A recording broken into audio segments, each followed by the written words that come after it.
बिस्मिल्लाहिर्रहमानिर्रहीम। अस्सलाम वालेकुम नाज़रीन, आप यूट्यूब चैनल देख रहे हैं। मैं इमरान खान हूँ। सुहेल अफरीदी साहब बतौर वज़ीर आला खैबर पख्तूनख्वा 8वीं मरतबा पहुँचे अडियाला जेल और उनकी एक मरतबा फिर इमरान खान साहब से मुलाकात नहीं करवाई गई। ये एक ज़िद है जो पकड़ी हुई है पाकिस्तान की मिलिट्री एस्टेब्लिशमेंट ने कि सुहेल अफरीदी ने अगर मुलाकात करनी है तो पहले आकर हमारे साथ मुलाकात करें, उसके बाद उनकी इमरान खान साहब से मुलाकात करवाई जाएगी। फिर इस ज़िद के बीच में एक मजबूरी भी आ गई कि नोटिफिकेशन जिसका आज का दिन बताया जा रहा है कि आज के दिन में नोटिफिकेशन हो जाएगा आर्मी चीफ के हवाले से, जो कुछ भी उनको चाहिए वो सब कुछ उन्हें आज मिल जाएगा। और अभी तक कभी खबर आती है कि नोटिफिकेशन हो गया, कभी खबर आती है कि नोटिफिकेशन नहीं हुआ। तो ये जिस तरीके से चीज़ें चल रही हैं ऐसे तो हो ही जाएंगी। शहबाज शरीफ साहब लंदन पहुंच गए हैं तो ये तो मसला कोई नहीं है। जिन्होंने साइन करवाना होता है वो करवा के रख भी लेते हैं नोटिफिकेशन। कोई बड़ी ही अजीब बात होगी अगर कोई और चीज़ हो गई, वरना नॉर्मली तो जूते पॉलिश की पॉलिसी है पाकिस्तान में, वही चलती है। जैसा नोटिफिकेशन मांगा जाएगा वैसा नोटिफिकेशन हो जाएगा। आमतौर पे तो ऐसे ही होता है। तो नाजरीन, सुहेल अफरीदी साहब दोबारा अडियाला जेल के बाहर पहुंचे। उन्होंने कोशिश की इमरान खान साहब से मुलाकात करने की। ये 8वीं मरतबा वो अडियाला जेल के बाहर गए हैं। यहां सुहेल अफरीदी साहब ने फिर धरना दिया। वो काफ़ी देर तक अपने कारकुनों के साथ बैठे रहे। उन्होंने अडियाला जेल की इंतजामिया को पैगाम भी भेजा और वहां से जवाब भी लिया।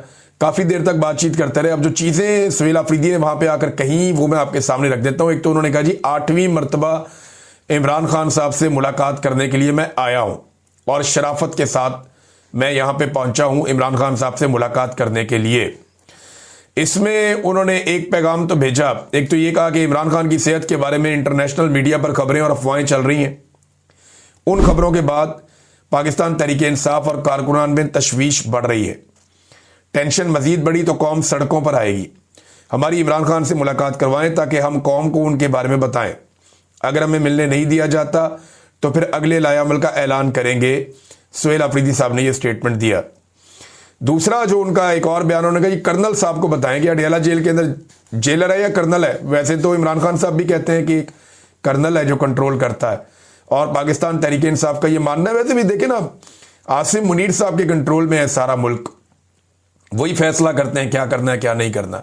वरना आईन और कानून के मुताबिक तो कैदी की मुलाकात हो जाती है, फैमिली के साथ तो ज़रूर हो जाती है, वकला के साथ भी हो जाती है। लेकिन यहाँ पे सुप्रीम कोर्ट भी बेबस है, हाई कोर्ट्स भी बेबस हैं, आईनी अदालतें भी बेबस हैं। वज़ीर आज़म कहता है मैं पूछ कर बताऊंगा, वज़ीर आला को लेटर लिखा वो जवाब देने के काबिल नहीं है। तो ये सारा मामला आसिम मुनीर साहब का है। देखिए, मैं बार बार ये कह चुका हूँ, इस वक्त पाकिस्तान में जो लड़ाई है वो आसिम मुनीर और इमरान खान के बीच में। इमरान खान जो है वो मज़ामत की वो लड़ाई लड़ रहा है जो पाकिस्तान में गुज़िश्ता 70 साल से लड़ी जा रही है, और आसिम मुनीर साहब जबर के वो अलमबरदार हैं जो पाकिस्तान में मिलिट्री एस्टेब्लिशमेंट गुज़िश्ता 7 दहाइयों से कर रही है। तो ये दोनों यहाँ तक पहुँचते पहुँचते अब एक तरफ इमरान खान खड़े हैं, एक तरफ आसिम मुनीर खड़े हैं, और कोई ये सादी बात यही है कि इन दोनों की लड़ाई है। बाकी सारे तो इसमें ना 3 में ना 13 में। तो इसमें जो सुहेल अफरीदी साहब ने कहा कि कर्नल साहब को बताएं कि 8वीं बार आ रहा हूं, 4.5 करोड़ लोगों का नुमाइंदा हूं, तलखियां और नफरत बढ़ा रहे हैं। खैबर पख्तूनख्वा के वज़ीर आला ने वहां पे पुलिस एहलकारों से ये बात की और उन्होंने कहा जी अंदर जाके अब आप ये कर्नल साहब को बता दें। और इसके अलावा मजीद बातें भी उन्होंने की। उन्होंने बताया जी कि मुझे बार बार रोका जाता है, तहरीरी तौर पर मुझे बताया जाए कि अदालती अहकाम क्यों नहीं माने जा रहे। मुझे रोके जाने पर आपने पहले कोई तहरीरी वजह नहीं बताई, आज तो बता दें। 7 मरतबा पहले आया हूँ, 8वीं मरतबा आज आया हूँ। फिर उन्होंने कहा ज़बरदस्ती हालात को ख़राब किया जा रहा है, बार बार अदालती अहकाम नहीं माने जा रहे, एक सूबे के साथ सौतीली माँ जैसा सलूक किया जा रहा है। 4.5 करोड़ अवाम का नुमाइंदा हूँ। और साथ उन्होंने ये कहा उसे रोक दिया जाए, ये अच्छी बात नहीं है। कल दूसरे सूबे में किसी और के साथ होगा तो आपको अच्छा लगेगा, ये भी सवाल उन्होंने पूछा। आप नफ़रतें और तलखियाँ बढ़ा रहे हैं, ये नफ़रतें और तलखियाँ पाकिस्तान के लिए नुकसानदेह हो सकती हैं। 8वीं मरतबा शराफत से आ रहा हूँ, आपसे बात करता और आराम से बैठ जाता हूँ। आप लोगों को एहतियात करनी चाहिए। बार बार पेशावर से अडियाला आना और जाना कोई आसान बात नहीं है। अब ये सारी बातें जो हैं वो सुहेल अफरीदी ने की। इसके अलावा उन्होंने जो 5300 अरब की एक करप्शन हुई पाकिस्तान में, जिसका सुराग IMF ने लगाया, और उन्होंने बताया जो IMF ने पूरी एक चार्जशीट शाया की। अगर कोई इसको पढ़ लेना रिपोर्ट को, या सिर्फ इसके मेन नुकात पढ़ ले, तो उसको आइडिया हो जाएगा कि पाकिस्तान की हुकूमत इस वक्त कितनी बदतरीन कारकर्दगी दिखा रही है। अगर मियाँ नवाज शरीफ साहब ने, अव्वल तो मियाँ साहब को पढ़ने का शौक ही नहीं है। मियाँ साहब को आप कुछ भी लिख कर दे दें, वो पर्ची के अलावा कुछ नहीं पढ़ते। मियाँ साहब ने अगर ये रिपोर्ट पढ़ी होती तो मियाँ साहब कभी भी मीडिया के सामने आने की जरूरत ना करते। नवाज शरीफ साहब कभी ना आते मीडिया के सामने, लेकिन क्योंकि उन्होंने रिपोर्ट पढ़ी नहीं और पढ़ने लिखने की उनको आदत ही नहीं है, लिहाजा उन्हें क्या पता कि इस रिपोर्ट के अंदर क्या लिखा हुआ है। बहरहाल इसके बाद वज़ीर आला ने कहा जी हमने बाइकआउट किया और 95% लोग जो है वोट देने के लिए निकले ही नहीं। और काफ़ी देर तक वहाँ पे वो एहतजाज करते रहे। महंगाई के बारे में, बेरोज़गारी के बारे में उन्होंने बात की। इसके ऊपर बड़ी डिटेल मेरे पास मौजूद है, मैं वीलॉग में आगे चल के आपको बताऊंगा। लेकिन मियाँ नवाज शरीफ साहब के ऊपर तनकीद शुरू हो गई है, हत्ता कि मियाँ नवाज शरीफ साहब के जो अपने लोग हैं मीडिया के अंदर या सिविल सोसाइटी में जो मियाँ साहब को सपोर्ट करते हैं, वो भी मियाँ साहब पे तनकीद करना शुरू हो गए। मियाँ साहब ने जब ये कहा कि क्यों निकाला और इमरान खान साहब को क्यों लाया गया, तो ये जो लोग हैं उनको भी सज़ा मिलनी चाहिए। तो आज मियाँ साहब आपकी हुकूमत है, आप दें ना सज़ा उन लोगों को। जिन जजों पे आपको एतराज़ है, आप उन जजों के खिलाफ कानूनी कार्रवाई करें, लाएं उनके केसेस अदालतों के अंदर, पता चल जाएगा। जनरल बाजुआ भी यहीं पे है जिसके दौर में आपको निकाला गया। जनरल आसिम मुनीर भी यहीं पे है जिनके बारे में ये कहा जाता है कि वो दुबई से आपका अकामा लेकर आए थे। जनरल फैज़ वो गिरफ्तार है, दें उसको सज़ा। जनरल आसिफ गफूर वो भी पाकिस्तान में ही है।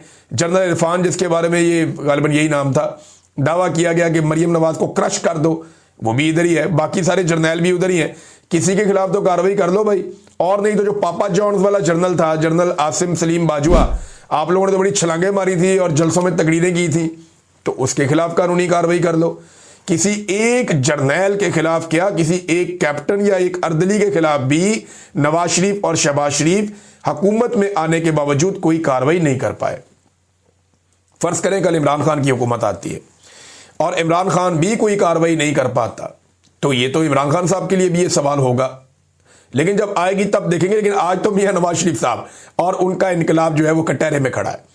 नवाज शरीफ इनकलाबी बनने की एक्टिंग करते हैं। अभी भी कोई सहाफ़ी लॉन्च किए गए, वो ये कह रहे हैं कि जी मियाँ साहब एक्चुअली जो है वो सिविलियन सुपरमेसी के हामी हैं और वो जो है आमरीत के खिलाफ हैं।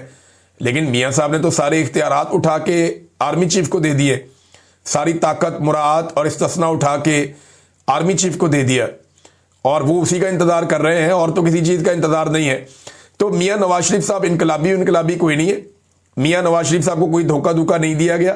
बेटी वज़ीर आला है, भाई वज़ीर आज़म है और अब उनको सादा अक्सरियत दे दी गई है। जब दिल करे मियाँ साहब वज़ीर आज़म पाकिस्तान भी बन सकते हैं।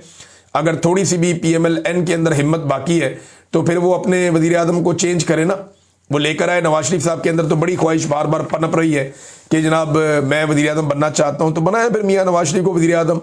जो कर रहा है पीछे बैठ के वही सामने आकर करे जो करना है। अगले वीलॉग में आपको बताऊंगा। अब तक के लिए इतनी, अपना ख्याल रखिएगा, अपने चैनल का भी। अल्लाह हाफ़िज़।